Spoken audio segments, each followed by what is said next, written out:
ఐగుప్తులో నుండి ఇశ్రాయేలు, అన్య భాషలు గల జనులలో నుండి యాకోబు బయలు వెళ్ళినప్పుడు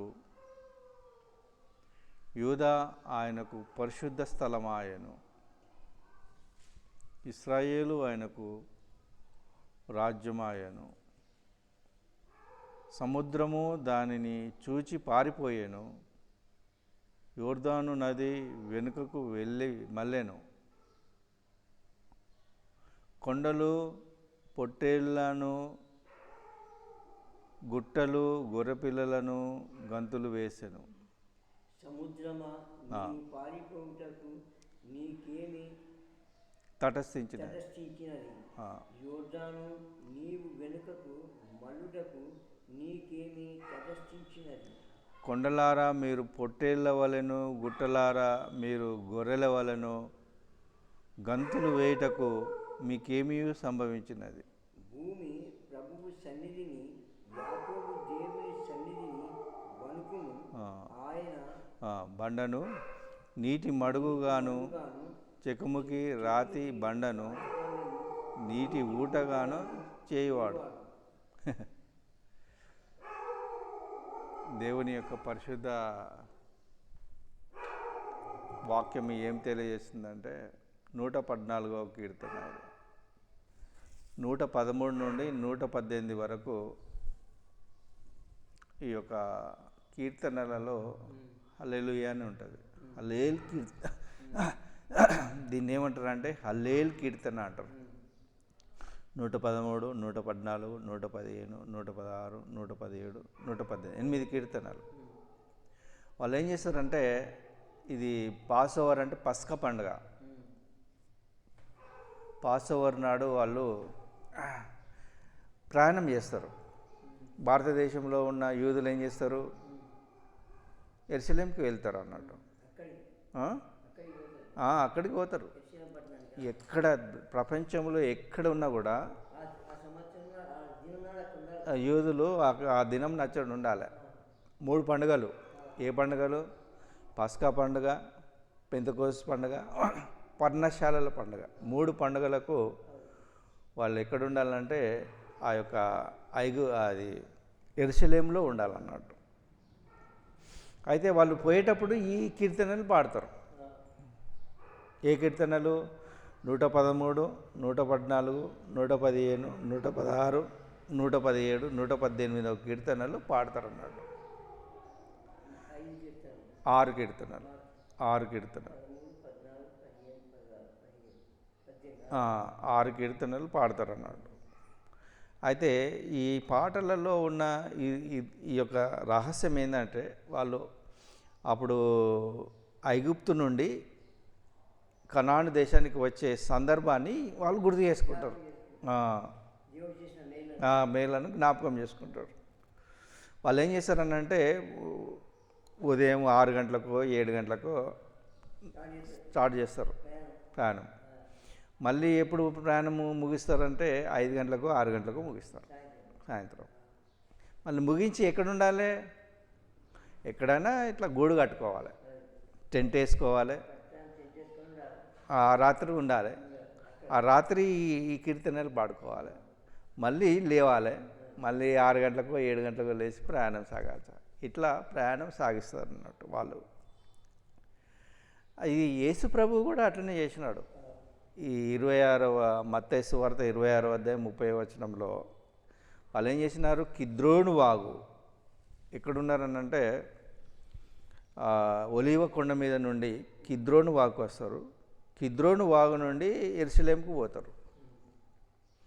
ఒలీవ కొండ లాస్ట్కు ఆయన ఎట్లా విడిచినాడో అట్లనే ఒలీవ కొండకు వస్తాడు. ఆయన పాదము ఒలీవ కొండ మీద పెడతాడు. ఎక్కడున్నది, ఎందులో ఉన్నది అంటే జకరియా గ్రంథంలో 14వ అధ్యాయం 4వ వచనంలో ఉన్నది. ఎక్కడ పెడతాడు ఆయన పాదము? ఒలీవ కొండ మీద పెడతాడు అన్నట్టు. అయితే ఆ యొక్క కీర్తనలు ఈ కీర్తన అన్నట్టు. ఐగుప్తులో నుండి ఇశ్రాయేలు, అన్య భాషలు గల జనులలో నుండి యాకోబు బయలు వెళ్ళినప్పుడు ఐగుప్తు నుండి వస్తున్నారు అన్నట్టు ఇశ్రాయేలీలు. అన్యజనుల భాష గల జనులలో నుండి యాకోబు బయలు వెళ్ళినప్పుడు ఏం జరుగుతుందో అది చెప్తున్నాడు. అన్య భాషలే మరి మరి. అన్ని భాషలు అన్య భాష మరి. ఆల్రెడీ ఇస్రాయేల్ కదా, అది హెబ్రీ భాష. అది హెబ్రీ భాష. ఇది హెబ్రీ భాషకు మించి ఏదైనా ఉన్నదంటే అది అన్య భాషల. యూద ఆయనకు పరిశుద్ధ స్థలం ఆయన. యూద ఏమైండ్రు? పరిశుద్ధ స్థలం ఆయనకు పరిశుద్ధ స్థలము. అంటే యూద ఎందుకు పరిశుద్ధ స్థలం అయింది అని అంటే, చాలా యూద చాలా గొప్ప పని చేసినాడు. యూద గొప్ప పని చేసినాడు. ఏంటంటే సెక్సువల్గా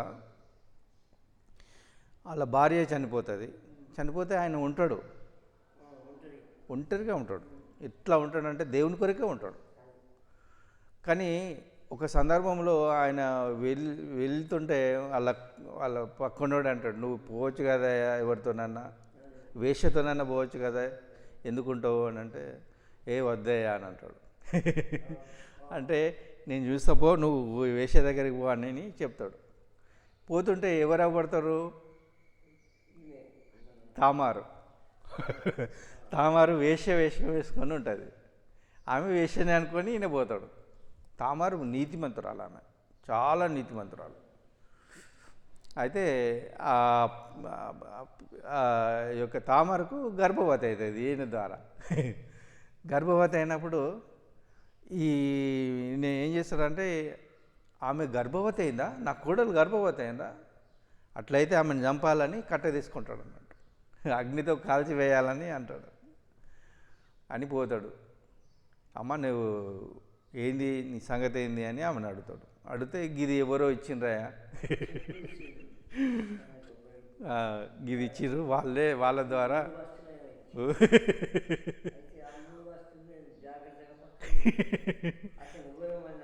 నాకు నేను చూడలేదు. వాళ్ళు ఇది ఎవరిది అంటే ఈ యూదాదే.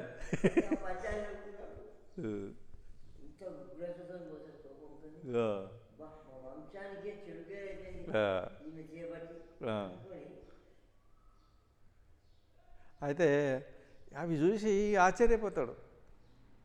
యూదా అంటే స్తుతి, యూదా అంటే స్తుతి అన్నట్టు.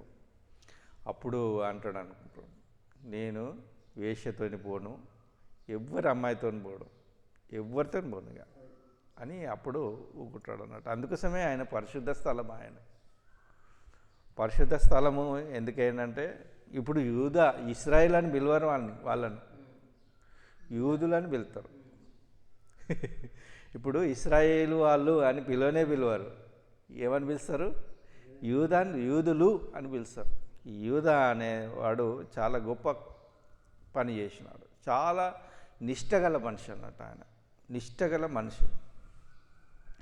ఇశ్రాయేలు ఆయనకు రాజ్యము, ఆయనకు రాజ్యము.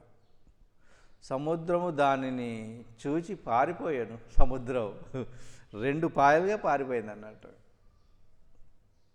అయ్యో వాళ్ళు వస్తున్నప్పుడు మోషే కర్ర చూపించినప్పుడు 2 పాయలు అయిపోయినాయి.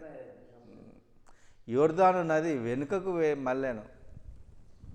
యోర్దాను నది ఇట్లా వస్తుంది కదా, ఎక్కడి నుండి వస్తుంది? హెర్మోను కొండ నుండి, కొండలో పుట్టి యోర్దాను నది మీదకి వెళ్ళి వచ్చి గలిలయ సముద్రంలో కలిసి అది మృత సముద్రంలో కలుస్తుంది. హెర్మోను పర్వతం మీద నుండి వచ్చి యోర్దాను నదిగా బయలుదేరి గలిలయ సముద్రంలో కలిసి తిరిగి మృత సముద్రం అంటే ఏంటిది? ఈ యొక్క సొదొమ గుమొర పట్టణమే. మృత సముద్రము అంటే సొదొమ గుమొర పట్టణాన్ని కాల్చివేసిన స్థలం అది. అక్కడ నుండి అక్కడే నీళ్ళు అంతే.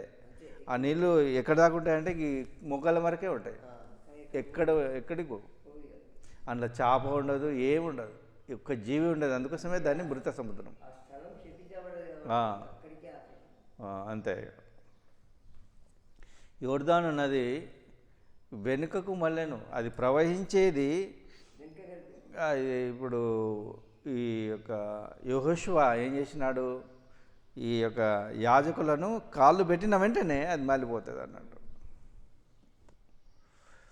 కొండలు పొట్టేళ్లను, కొండలు అంటే ప్రభుత్వాలు, గుట్టలు అన్న కూడా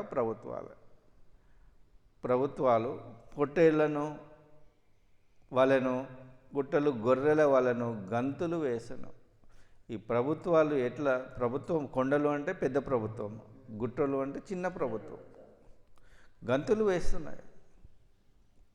ఇప్పుడు సముద్రమా నీవు పారిపోవుట నీకు ఏమి తటసి, నువ్వు ఎందుకు పారిపోయావు, సముద్రమా నువ్వు ఎందుకు పారిపోయావు అని ఇక్కడ చెప్తున్నాడు. ఇక్కడ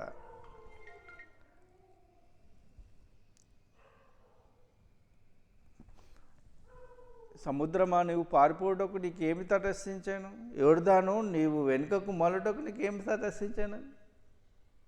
ఏమీ అయిపోయింది మీకు, ఆయన చెయ్యి కర్ర పెట్టంగానే 2 పాయలైనాయి, ఆయన యాజకులు నీళ్ళలో పెట్టంగానే అది వెనుకకు మళ్ళాను, ఏమి తటస్థించినది అని మళ్ళీ అడుగుతున్నాడు. కొండలారా మీరు పొట్టేళ్ల వలెను, గుట్టలారా మీరు గొర్రెల పిల్లవలను గంతులు వేయటకు మీకు ఏమి సంభవించెను అని అంటున్నాడు.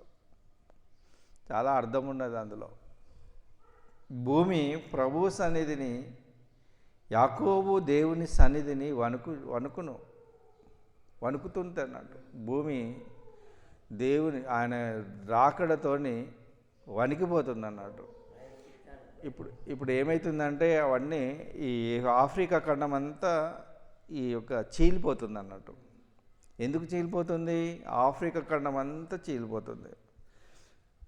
ఎందుకు చీలుతుందంటే ఆయన అడుగు పెట్టే సమయంలో అది చీలాలి. మరి అది ఒలీవ కొండ మీద ఆయన అడుగు పెడతాడు. ఒలీవ కొండ ఎవరి ఇల్లు ఉన్నది అక్కడ, ఒలీవ కొండ మార్తా, మరియా, లాజర్ యొక్క ఇల్లు ఉన్నది అక్కడనే అడుగు పెడతాడు. అక్కడే అడుగుపెట్టిన తర్వాత ఆయన ఒలీవ కొండ నుండి కిద్రోను వాగు నుండి యెరూషలేముకు వస్తాడు అన్నట్టు. ఇది చాలా జాగ్రత్తగా మనం గమనించాలి. యేసుక్రీస్తు 2వ రాకడ అట్లనే ఉంటుంది. భూమి వణుకుతుంది అన్నట్టు. ప్రభు సన్నిధిని, యాకోబు దేవుని సన్నిధిని వణుకుము. ఆ దేవుడు గొప్ప దేవుడు, మన దేవుడు. ఆయన బండను నీటి మడుగుగాను, చెకుముకి రాతి బండను నీటి ఊటలుగాను చేయవాడు. ఎట్లా చేస్తున్నాడు, ఆ బండలో నుండి నీటిని తీసినాడు దేవుడు. ఎంత గొప్ప దేవుడు అన్నట్టు మన దేవుడు. ఆ బండలో నుండి నీటి మడుగు ప్రవాహం చేసినాడు. చెకుముకి రాతి బండను నీటి ఊటలుగా చేసినాడు. చాలా చాలా మనము ఆశ్చర్యకార్యాన్ని స్మరించాలి.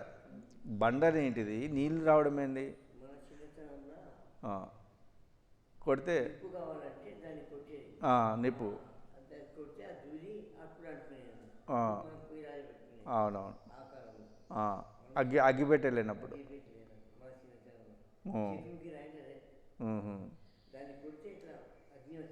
అగ్ని వచ్చేది.